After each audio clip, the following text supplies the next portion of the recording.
ગુજરાતમાં માવઠાનો પહેલો દિવસ 27 માર્ચનું આશ્ચર્યજનક હવામાન અપડેટ 27 માર્ચે કોની ભવિષ્યવાણી સાચી પડશે? ઉનાળો હાર્યો કે જીત્યો?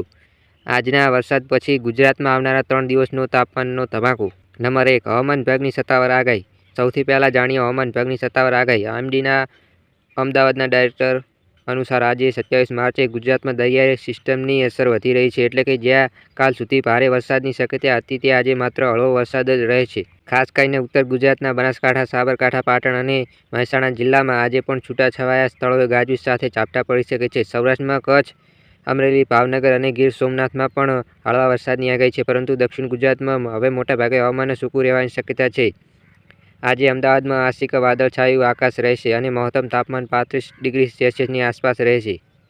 નંબર 2. અંબાલાલ પટેલ અને પરેશ ગોસ્વામીની આગાહી. હવે વાત કરીએ લોકપ્રિય આગાહીકારો અંબાલાલ પટેલ અને પરેશ ગોસ્વામીની આગાહી. જો કે એક વાત સાફ કરી દઉં કે આ બંને આગાહીકારોની મોટાભાગની આગાહી મોસમી હોય છે. અંબાલાલ પટેલે તો ગયા વર્ષે ઓગસ્ટ-સપ્ટેમ્બરમાં ભારે વરસાદની આગાહી કરી હતી, જે ત્યારે ચોમાસાના સમયગાળા માટે હતી. પરંતુ હાલની પરિસ્થિતિમાં તેમની પાસે કોઈ તાજી આગાહી સામે આવી નથી.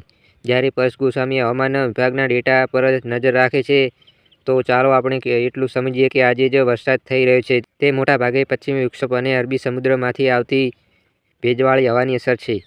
નંબર 3. અહીં એક ગજબની વાત છે કે આજે એટલે કે 27 માર્ચે જ્યાં કેટલાક જિલ્લાઓમાં વરસાદની છેલ્લી ઝાપટ પડી રહી છે, ત્યાં બીજી તરફ હવામાન વિભાગે ચેતવણી આપી છે કે 28 માર્ચથી જ ગુજરાતમાં ફરી એકવાર ઉનાળો પોતાનો તાપ બતાવશે અને વરસાદની નવી સિસ્ટમ સક્રિય થશે. હા, તમે સાચું સાંભળ્યું.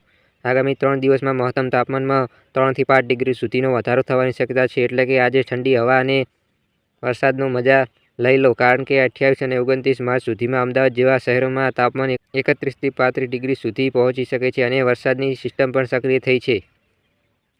નંબર 4. ભારત અને ગુજરાત માટે ખાસ એડવાઇઝરી. રાજ્ય સરકારે ખેડૂતો માટે એડવાઇઝરી જાહેર કરી છે કે જો તમારી આસપાસ કોઈ ખેડૂત હોય તો તેમને જણાવજો. તૈયાર થયેલા પાકની લણણી કરીને સલામત સ્થળે ખસેડી લેવો. જે ઊભા પાક છે તેમાં પાણી ભરાઈ ન જાય તેનું ધ્યાન રાખવું. આ સમયે ખેતરમાં ખાતર કે દવાનો છંટકાવ ન કરો. આ હવામાન ખાસ કરીને જીરું, ઈસબગુલ જેવા પાક માટે નુકસાનકારક સાબિત થઈ શકે છે. આ સાથે જ દિલ્હી એનસીઆરમાં પણ આજે આંશિક વાદળછાયું વાતાવરણ છે, પરંતુ ત્યાં 28 માર્ચથી જ ફરી વરસાદની સંભાવના છે. તો આ હતા 27 માર્ચ ગુજરાતનો વંચાય વેધર અપડેટ. યાદ રાખજો, આજે છેલ્લી ઠંડક છે, પછી ફરી ઉનાળો આવશે. જો આ માહિતી તમને ગમી હોય અને હવામાનની આવી અલગ અને સાચી માહિતી મળતી રહે તો સચિન કુમાર વેધર ચેનલને સબસ્ક્રાઇબ કરો અને વિડીયોને લાઇક કરો. આજે આટલું જ. હવે પછીના વિડીયોમાં મળીશું.